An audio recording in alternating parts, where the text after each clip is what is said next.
Hey, what's happening, guys? I got a new solo episode here. So I wanted to sit down and record an episode all about elk hunting.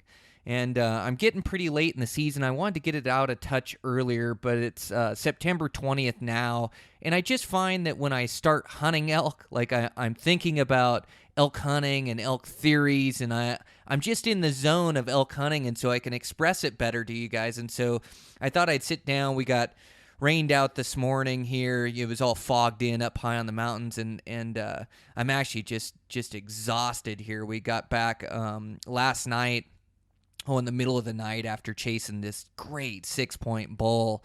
We didn't get him killed, but boy, we were close, and we heard him bugle just like 100 times last night. And satellite bulls coming around. It's just so thrilling. But I just wanted to sit down. Like every species has this different specialized tactic of hunting them, and elk are definitely specialized as they're big animals. They're nomadic by nature. They travel a ton of country, and then hunting them during the rut. There's so many different tactics, but I just find that I hunt a lot of higher pressured elk. Like it's tough for me to find elk that have never been hunted. I don't draw many premium tags.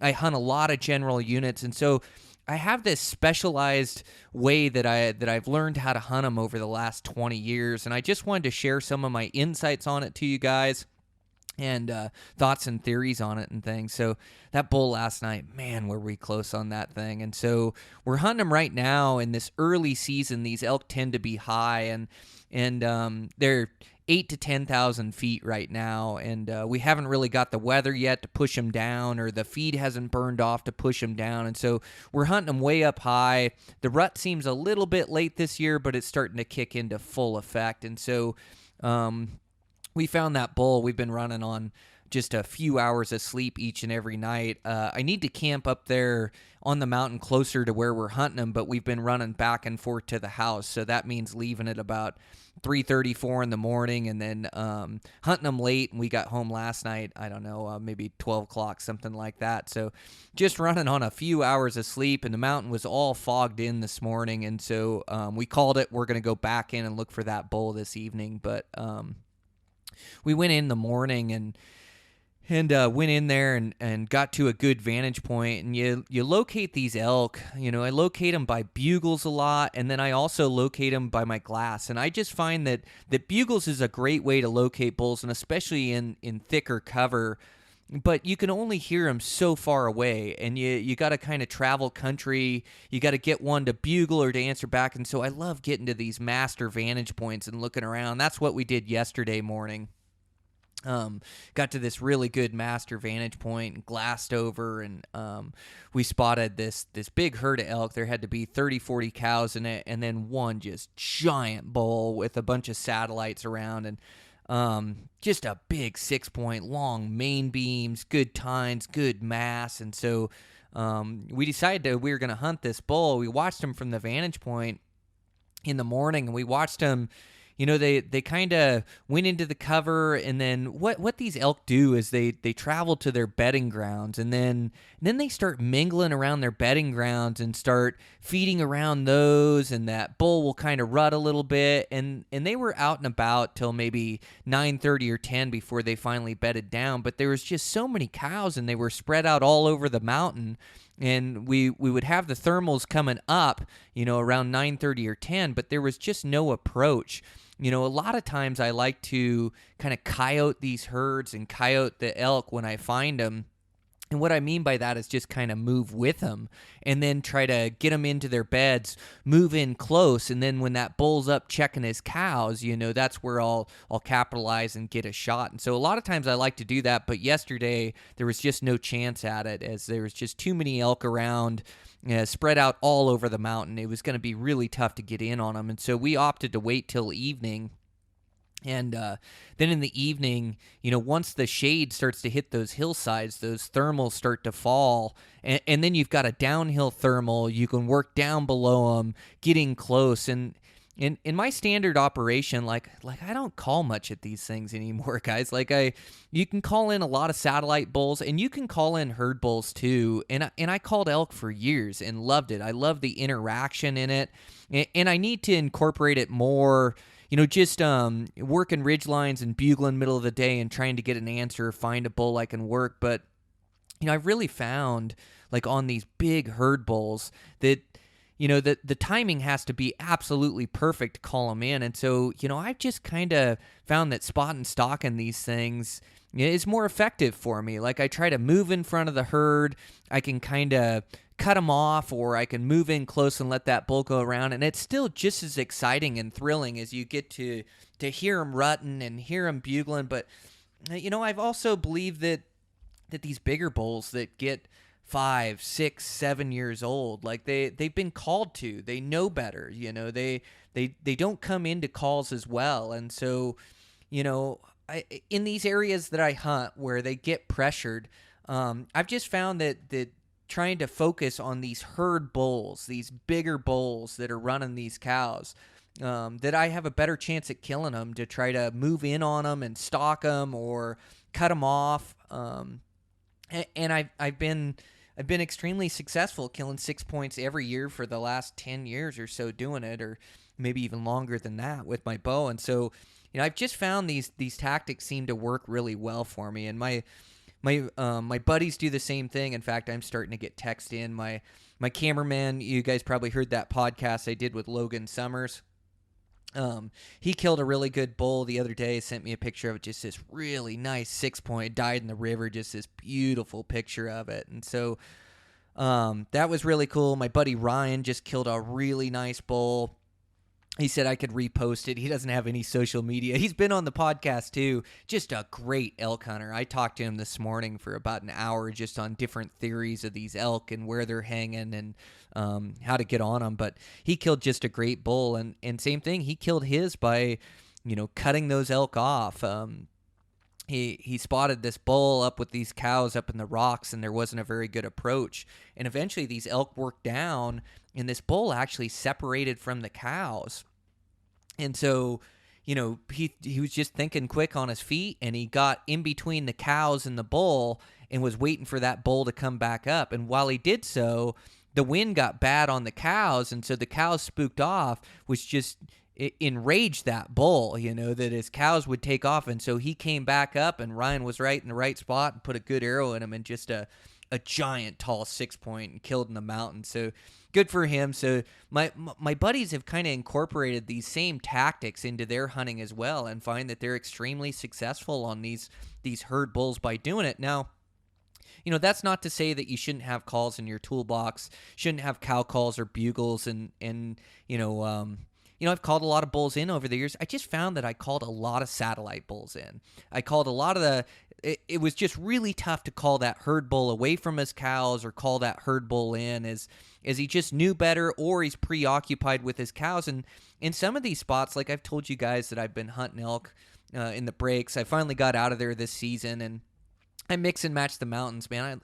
I love that mountain hunting for bulls. And that's really my niche too, is I'm in such good shape, and I train for these mountains, and I can get away from the people in the mountains. The elk are a little bit lower pressure than this, like the breaks country I hunt. It is extremely high pressure. Now, it's fun hunting, don't get me wrong.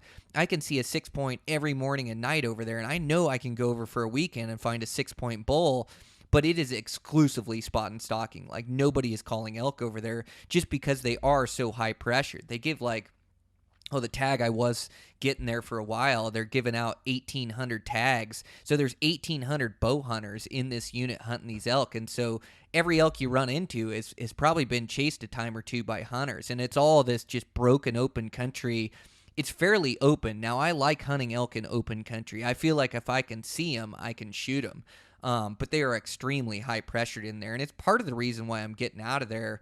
There was a lot of good bulls, a lot of 6 points, mature bulls, but those bigger ones, you just see one that you want to harvest, and they're just really tough to get in on. Like, you don't have a very high percentage chance of killing them, just because they're so on edge, and they're so looking for humans sneaking up and on them. And so I just decided to go for some different units this year. I'm hunting around my home range, and then I've got this tag that allows me to hunt a bunch of different units, a bunch of just great mountain ranges. And so I'm just trying it out, seeing how it's going to go here, and kind of hunting elk. In these different places. Like I like to explore too, and I like mountain elk, and this has a bunch of mountain ranges that I can hunt, and really good bulls come out of them.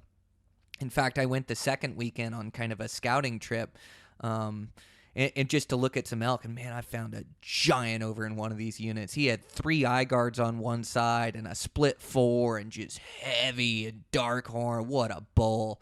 And he was chasing his cows back in, and I tried to get in front of the herd, and I heard him bugling, and then I think he just got by me, and I kind of worked up the ridge. We could have shot a couple other 6 points that day. I had one at 63, and then I had one at 45 that was like a 310, 315 bull. My buddy Dan was with me, and he would have shot it.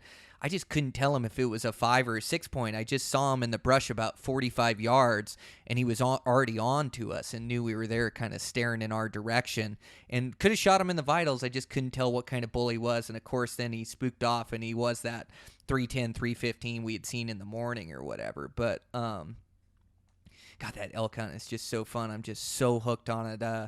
I just want to kill a really good bull this year, and it's just trying to find the time right now. Man, I'm so busy and burned a lot of my vacation time, and we're trying to finish out this house right now, and it's just super busy. And then hunting with buddies too. I've got a couple of the Hawaii guys with me. They're staying at the house here, and so I'm hunting really hard with those guys, trying to help them get a bull. And we got a third Hawaii buddy, my buddy Robin, showing up here, and so we're going to try to record some good podcasts on it. But yeah, it's just going to be tough to find the time. I'm going to be kind of a weekend warrior, and then hopefully I can kind of get out and hunt them for myself here coming into October or whatever, and see if I can't turn up a good bull and get an arrow in them. But I just love elk hunting. I think I got to dedicate more of my vacation time next year to hunting these elk. They're so fun. But elk are tough. They're specialized. So as I get into my elk tactics and telling you guys all my hunts and what I had, did I finish the story about the bull last night? So that bull last night, he came out and he was feeding in this pocket, and he's feeding with his cows. And so we waited for it to get late. The thermals were coming downhill. We kept checking the thermals, and then we just started stalking on this bull. He's just this giant, big 6 point, and he must have bugled 100 times last night. He's just screaming, and he had that deep roar to him. It's just awesome to hear and move in on. And so started moving below him, and he was in this pocket meadow, and if he would have stayed there, I think we would have killed him, but just crept in. And gosh, when you're creeping in on these things, when you start getting close, you start slowing down, and then it's really taking a look around you and catching these elk. And we had multiple elk. We'd catch up above us, catch a cow here or a cow there, where we'd kind of adjust our stalk, or we'd have to freeze for a little bit. And then at one point, we hop over the ridge, and we had this bull inside 100 yards, but he had worked out of that open stuff and worked into this timbered ridge. And so he was kind of tough to get on in this timbered ridge, but we couldn't see into it. It was fairly thick. He had moved into it, and he was moving his cows from right to left, and he was just right there. And then we had a bunch of elk show up to our left with another bull come over the ridge, and so we had to freeze forever and freeze for like maybe 15 minutes or so, and that gave that bull a chance to kind of move off and over the ridge, and we started running out of light, and we had to call it. But we left the bull.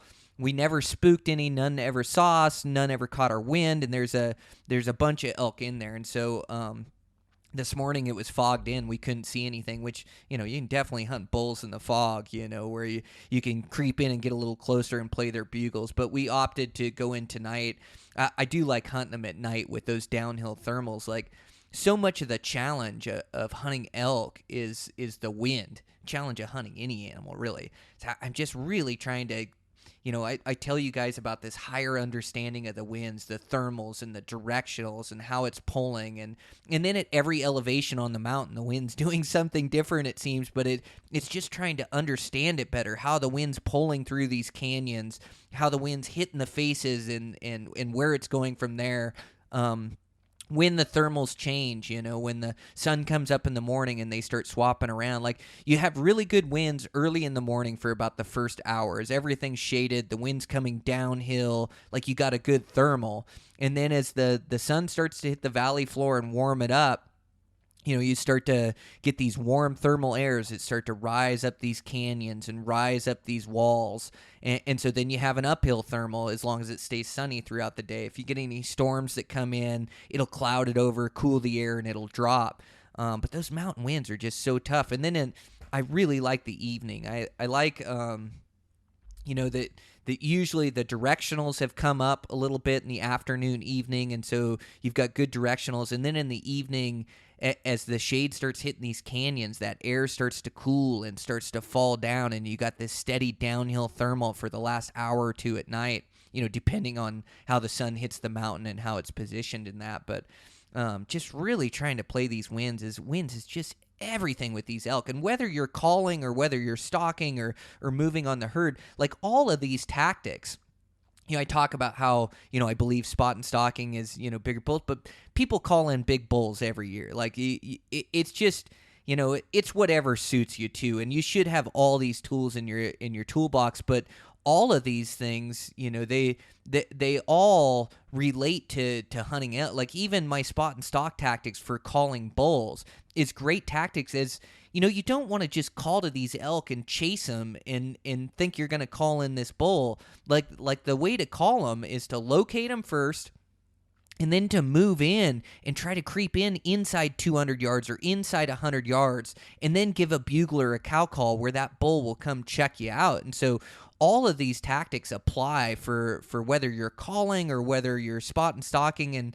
And I really need to call a little bit more. As I say, for the last 10 years, I haven't even carried a call in my pocket. Like I have gone exclusively to spot and stalking. And a lot of it too is hunting that breaks country where they just don't call. And, I had these encounters where I was finding these big bulls, even in the mountains, where this is what kind of made up my mind is I would find these bulls in these mountains, and I travel miles and miles, as elk are nomadic, and you just got to cover country to locate them. But I would find these elk in these pockets, and then I'd set up and try to make a call at him, and he'd grab all his cows and take off. Like those herd bulls just know better, it seems like sometimes.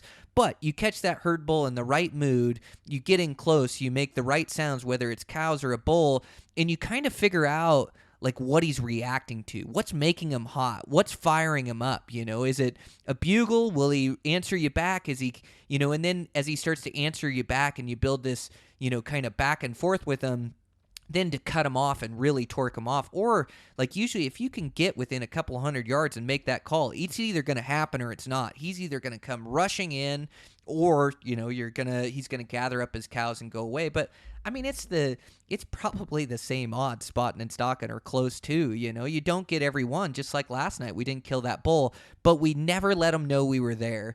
As calling kind of lets them know you're there and puts them on edge. Like we just let these elk feed, and a lot of times that works out for me.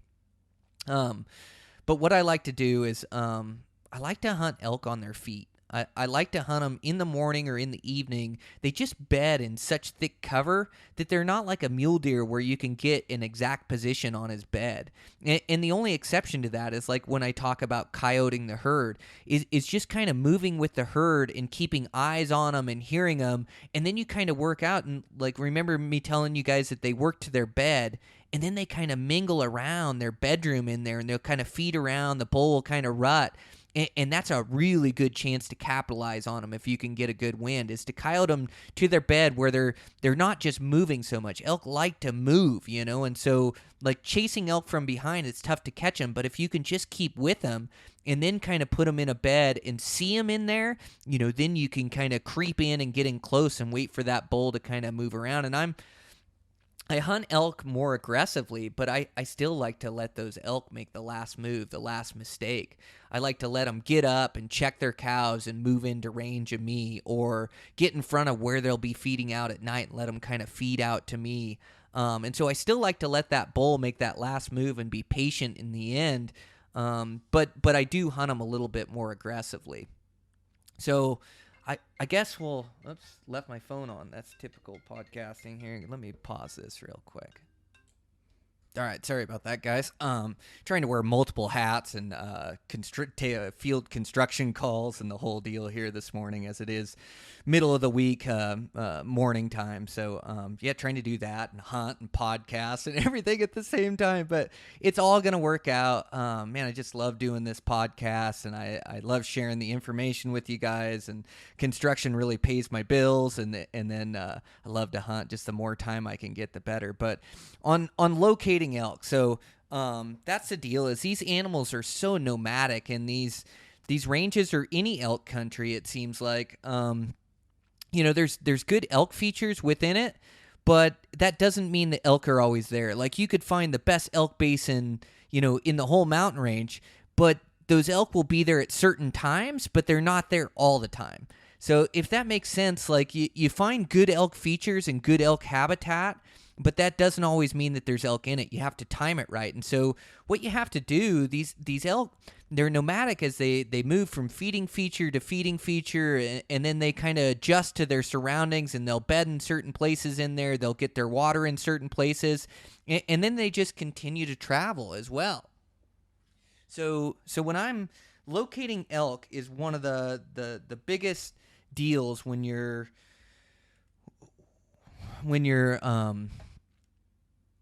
hunting elk. You have to find them before you can kill them.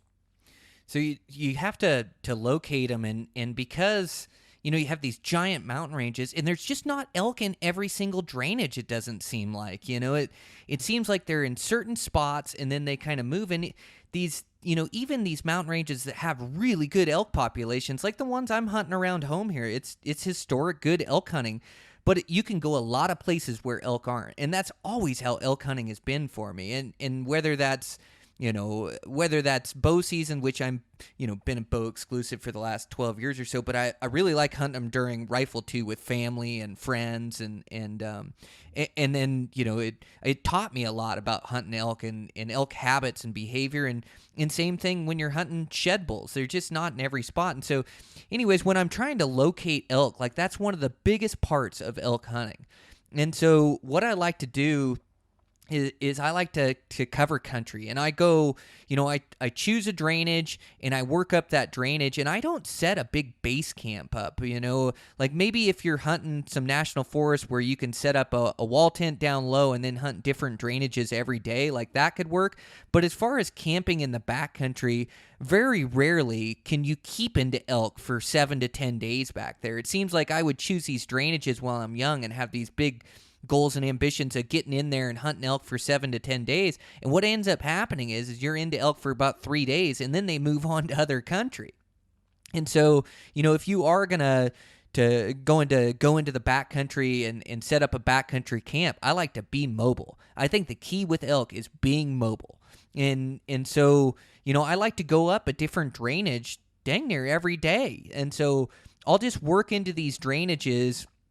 And, I don't need to really call to locate elk. I find that elk, they'll bugle and rut on their own. And if you're the first person calling, like, I think it kind of lets them on to you, lets them know, that, hey, we're not calling real loud right now. And all of a sudden we've heard this bugle, and I know you can get answers back. And that is an effective way to locate elk, is to bugle off these ridge lines, get an answer, and then a bull is there. But what I find is that I just work up these drainages listening, and then I'll hear a bull, and then I can start to work in his direction. And I really want to get eyes on him. I really want to see him. And so, I'll travel up these different drainages looking for these bulls, and I do a lot of glassing. I love master vantage points. That's how we found that big bull yesterday, is I could just look on my map, on my topography, and we had seen a few cows in one spot. And so we just ended up on this master vantage that was at 10,000 feet, and I call it spinning the dial. When you get up and you can look 360 degrees around you and just cover so much country with your eyes, and you can look farther than you can hear. So you can look farther at elk long distances that you wouldn't hear calling. And so I find it's a real effective way to hunt them. The other thing I'll do is, a lot of these drainages, this elk country, it doesn't lay out like muley country where you can always get a master vantage. A lot of times you're looking at a lot of cover and a lot of timber, and these elk, they need to feed on this meadow grass. And so, that's where you locate them morning and night. But not all this country lays out where you can have a master vantage point. So a lot of it is like what I like to call a moving vantage point. So you're working up these drainages and you just start working ridge lines or you're working bottoms and you're just glassing every little opening you can see. And then you're listening for bulls to bugle and you're just trying to locate them and cover country. And you got to cover country in that morning and evening is when they're calling and when they're moving and when they're in those feeding features. So that's prime time for me. And I do a lot of walking in the dark. In fact, we walked out in the dark last night because we were hunting that bull late. But in the mornings too, like I'll hike an hour or two in the dark to make it to a good spot come daybreak. The first hour and last hour is so key because that is when these elk are out in those meadows. And then these meadows, they're out in them all night long. And also they're moving. You can find them.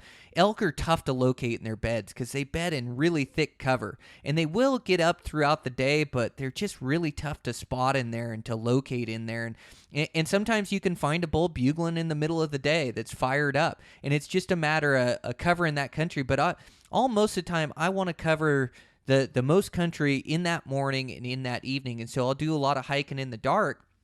And then I'll just work up these drainages and work up these ridge lines, listening and looking and glassing, or like we were doing the other day on the master vantage point. The elk in these mountains, their habits around these mountains, they tend to, and this may be, specific to like Montana or this area that I hunt, but our mountains, what these elk do is the start of the season, they're way up high. And I think this holds true to most places. But at the start of the season, these elk are way up high. A lot of the bulls are traveling, with other bulls or solo. They're starting to kind of hang out with the cows. And sometimes they'll get together and they'll kind of sort their stuff out where there's 100 elk and a few different bulls. And they're trying to sort all these cows out and figure out which bull is going to get which cow. Those are the parties. That's what you want to get into. What you're really looking for when you're elk hunting. Like, it's great to locate a bull with some cows, but you really want to find where the party's at. You want to find where 100, 200 elk, multiple bulls are sorting out their stuff. And they'll do this in this early season. They also really do it in the late season as they group up and they're looking for second cycle estrus. And then even the middle of the season when these bulls have their cows, like, you'll find a bull with cows, but it's just like elk like to be around other elk. So if you can find a group of cows with a bull, chances are is that there's other groups of cows with other bulls around that area, or, in the drainages surrounding that drainage where you found that elk. And so, like, elk like to be around other elk. So once you find, a bull, you can kind of look around the surrounding areas and find it. But what you really want is you want that party of elk. When you find that party of elk where there's multiple bulls and satellite bulls around, there's just elk around you. Like, that's when it happens. That's when you kill a good one. So I'm always looking for that party of elk. And in that early season, it seems like they want to be up high, or it doesn't seem like it. They do, they want to, they're up in their summering grounds. They're up in the highest country they can find. And around here, like right now, it's the 20th of September and they're still up high. They haven't got the weather yet and the food hasn't burned off. Like, that's the key for them to move down, is either the food burns off or they start getting snow that pressures them down, like an early snowstorm or whatever will push them down in elevation. But right now, we're finding all of these elk 8,000 to 10,000 feet in elevation. So we're really focused on this high country, and so you can do a lot of glassing up in this high country. It's like this alpine environment where you can glass a bunch, and as it gets later in the season, like any day now, I think we're supposed to get a snowstorm this weekend, it's going to push these elk down, and they're also going to start to go lower for good feed because their feed starts to burn off up high, and so they change locations. So start off up high in the early season, and then you're looking mid-hill. When you find elk, look for more elk. Look for in surrounding drainages, and then you're just looking for the party. When you can find the party, they're calling back and forth. Like, it's just such a great time to kill a bull. And then in the late season, into October, these elk start to group up in big groups. And same thing with locating elk there. A lot of them around here, they start to move to the lower elevation, to the faces and that. And so you can find them. You can find them by, in my valley, you can glass from afar and look at a lot of different country on these faces and side hills and find them. and find where they're at and then work them. And then these bulls, it's like the wind is just so key in playing these things. And so, and we talked a little bit about morning and night and thermals and directionals, but it's just like constantly be paying attention to the wind. Be paying attention to the wind when you don't even have elk, just to see how it's affecting that hillside, how it's blowing against it, how it's blowing up that canyon. And I'm continuing to try to evolve my wind game as well as just getting in close. There's been more stalks and more calling setups busted by the wind than anything else out there. You probably heard the adage where you can fool their eyes, you can fool their ears, but you can't fool their nose. It's so true on elk. So really trying to play that wind, and then I'm just trying to get in close and let things happen, whether that's the evening, whether that's I coyote the herd and then try to get them, or like another great tactic is to see elk moving and where they're headed and try to get in front of them. If you can get in front of a moving herd of elk, then you have them just move right into you. You don't even have to close in on the stalk. You don't even have to make a sound. You just kind of get how they move through country, like look for saddles, how they move through hillsides, and you're trying to almost predict where they're headed before they head there, and so you can kind of get in front of them and work them that way. And a good way to get in front of the herd is to watch where they bed down for the day, or watch the timber they disappear in, and then try to figure out where they're going to feed that night. Where's the good meadow grass? Are they going to continue on to the next feature? Are they going to come right back out in that meadow? And a lot of times your highest percentage is where they fed that morning and where they went into the timber is that they're going to come back out in that meadow at night. And so I'll try to play that meadow, and then you're just setting yourself up for a good win and let them feed right out at you. That works really well. But I just chasing elk and during the rut, those bugles, it's just so exciting and so thrilling. Like last night, hearing that bull bugle 100 times, man, was that just amazing. And satellite bulls around, and there's cows, and there's a small bull there, whatever the case is. It's just so fun. I love being in the mountains, but you're not gonna find them every day. Like, you're gonna have to cover country. You're gonna have to find the population of elk, and you'll look at great elk habitat and not see elk in it. That's fine. They'll be there eventually, or maybe they were already there. Just log that in your mind that is good elk country. You'll see scrapes and tracks and sign, and I always pay attention to wallows. Wallows are a great sit in the middle of the day, as those elk, they have to water at least once a day, sometimes twice a day. And so water is real key for elk, and when you're hunting them early too, that alpine environment, you can almost predict where they're getting their water at, and so it's really good to key into that water source and to not hunt country that it's void of all water. That's where elk won't live on the top of the mountain like mule deer a lot of times, because they can't get their water there. So they need to be down just a level off the top of the peaks where they can get water day in, day out. And so it's really important to focus on water when you're hunting elk, and make sure there's water in the canyon you're hunting or up in that high country that you're looking at. And so you really want to focus in on that as well. But man, oh man, with a bow and arrow, it doesn't get much finer. They're just so big.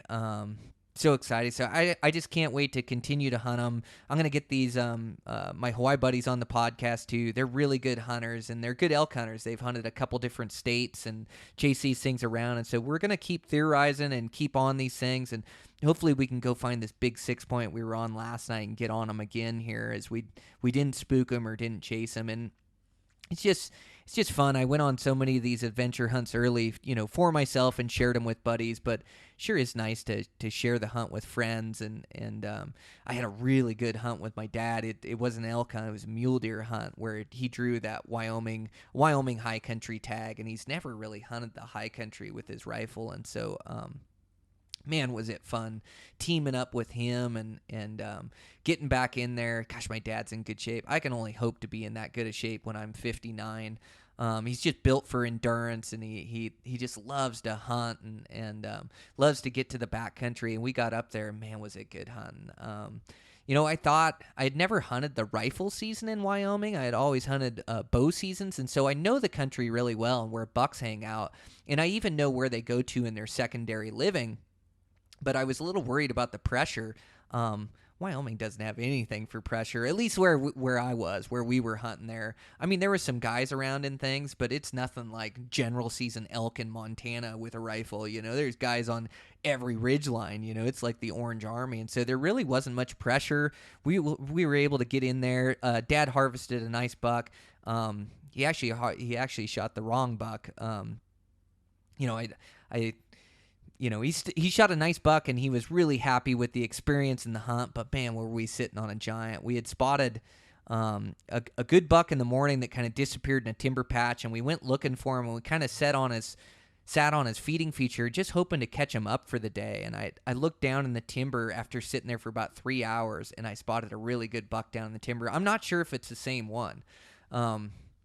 But really big backs, and he had a 6-inch inline, and he was all a 185, probably close to 190, heavy dark horns, already hard horned, and had him bedded there in the timber. And so we worked down. We got Dad within about just inside 300 yards, or right at 300 yards there, and couldn't really get any closer because we'd lose view of the feature. I mean, you can always get closer, right? I always hunt them with a bow or whatever, but where they were at, we were on a good vantage point. We had a great wind, and we were sitting right there, and it's right inside his effective range. And so we had bedded this buck. We saw him get back up and then feed in this little patch of timber. We couldn't see him, but we knew right where he was at.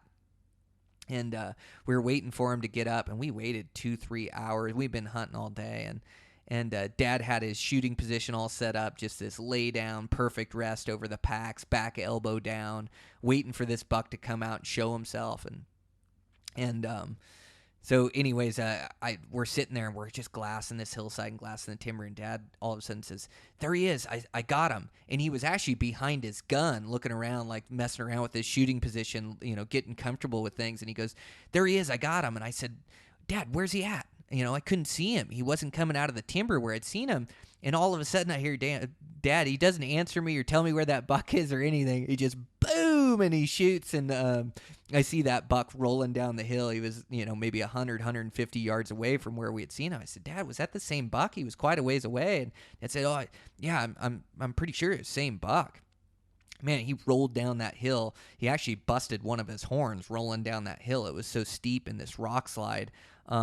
We were able to kind of put it back on. I'm sure the taxidermist will be able to reattach the horn. It isn't that big a deal or anything, but it rolled down that steep face, saw him rolling down, and so we kind of high-fived, and I'm pretty psyched for Dad. He loves hunting mule deer, and to see him, backpack back into this backcountry, and we carried our camps on our back, and see him work so hard, climb elevation, and we probably glassed up 20 or more bucks, and he was really trying to shoot a nice one, his personal best. And we got up to, I think it's his second best mule deer he's ever shot, but it was not the big one that was laying down.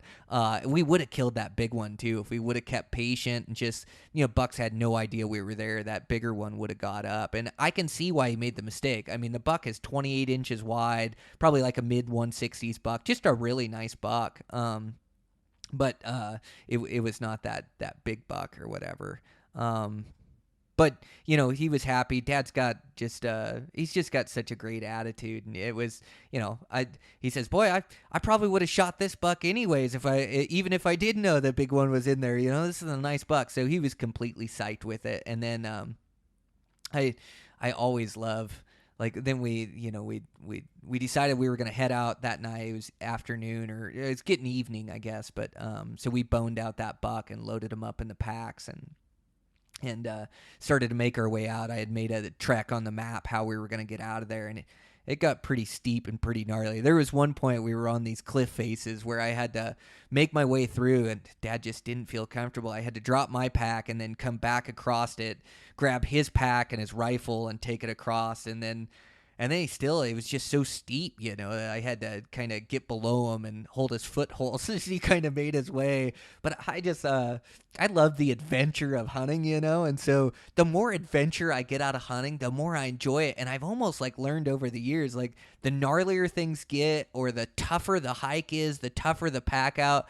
just the bigger the smile on my face. I love working hard for critters and animals. And so, working through this steep country, and then it's getting dark, dark and there's no trail. We're just through all this downfall timber and climbing elevation with his buck. And my dad got pretty tuckered.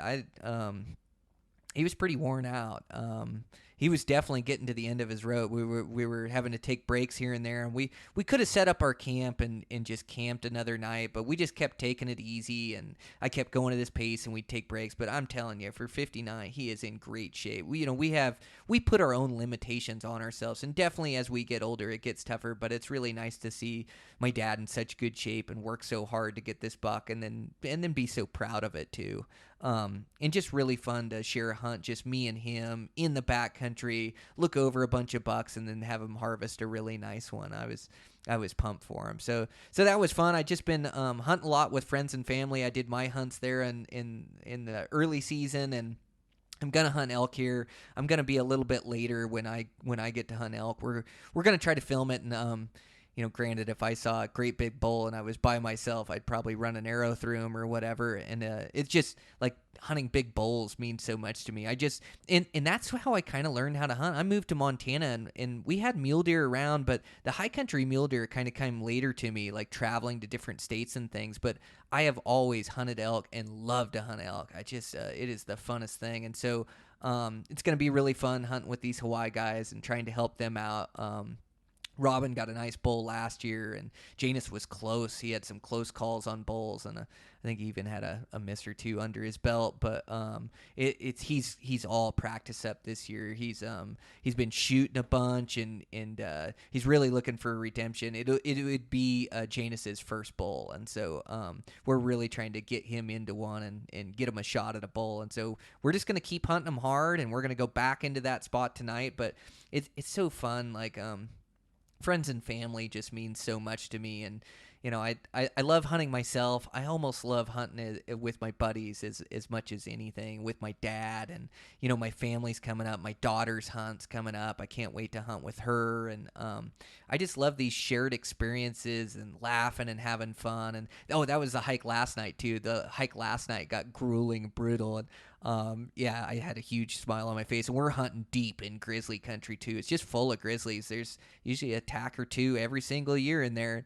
Last night we were hiking out, and all of a sudden I could see these eyes in front of me. I was kind of leading the pack, and I could see these eyeballs, and I'm sure it was a deer or elk or something, but kind of puts you on the edge. But the sketchier it gets and the longer the hike, it was just this grueling hike out in the mountains from where we had got on these elk. We had to cross this big canyon, but I had so much fun sharing that with my buddies and that shared experience. And gosh, we're reliving it again this morning, and we'll be back in there again tonight, hopefully locate those bulls. So I really wanted to get out an elk hunting podcast and some of my thoughts and theories on it, as it is such specialized hunting for these things. For me, I hunt them a lot in their feeding features, and I don't hunt them in their beds a lot like I would hunt a mule deer, just because you can't locate them. They get in such thick cover and thick timber where they like to bed, and it's tough with all those eyes when you got a bull with a big group of cows. And when they're bedded, they're really listening for all sounds, and they're looking for all danger. But, if you got even 15 cows in there, 10 cows in there with a bull, you got 20 eyes you're trying to avoid, and they're just bedded in different places in there. And so a lot of times, I have crept into their bedroom before, and I've done okay with a good wind. Like I say, the key to hunting elk is a good wind, but it's just, you end up busting them out a lot. Where when you can see them out in the feature and they're feeding out in the feature, you can kind of keep track of them and use the cover to get in close. And so I really like hunting elk on their feet in their feeding feature. Like that's my MO. So that's what I'm looking for when I'm chasing bulls. But man, it's gonna be fun. It's fun. The rut is here. It's fun hearing those bugles last night, hearing them fired up, and I'm sure gonna locate some good bulls, and I'm gonna hunt some different mountain ranges. I'm hunting around home here, and then I told you guys I got that tag where I can hunt other mountain ranges, and they're new spots to me, and I wish I wish I would have got some more scouting in some of these mountain ranges, but I have done a lot of e-scouting, or a lot of looking at maps and topography and places I need to get. And these elk too, like when you're looking for elk, Like we're hunting one of these ranges that's got access roads in it that'll get you to 10,000 feet. And in a lot of the places I hunt are wilderness. It's just this spot has access roads, and it's really good elk hunting in there. And so you use these roads, but you just find these elk. They're in the roadless country. Elk like to be where they're not getting pressured. You know where elk are? Where humans aren't hunting them, And so you've got to look for these spots that are in between roads, or you got a big canyon in between you. And also, everybody knows how to use their glass nowadays. And so anything you can glass from a road, chances are you don't find many elk there. You got to really look for these spots that are tucked in and tucked away, secluded canyons, and look for where elk get pressured to. And elk are where humans aren't. Like, that's where I find elk. And so I'm constantly looking for these spots where elk are not. And that's how I find them. And same thing right now where we're hunting, where we got roads to access, but we're hiking deep into country where there are no roads. And then, after we start to find some elk in here, now I'm looking at the canyons that are close to that canyon that we can go in and grab a good vantage point or grab a ridge line and look at. But that's where you tend to find bulls. But okay, we did 45 minutes. I gotta get hunting here. I just wanted to get you guys out a solo elk podcast. I wish you guys the best hunting this year for elk season. I've already seen a bunch of bulls come through my feed. I know you guys are doing good, and some of you guys are harvesting some really nice 5s and 6s, and man, I'm really happy for you guys. Keep hunting hard, and hopefully you guys got some more days of field coming up. And yeah, I'll check in with you guys next week.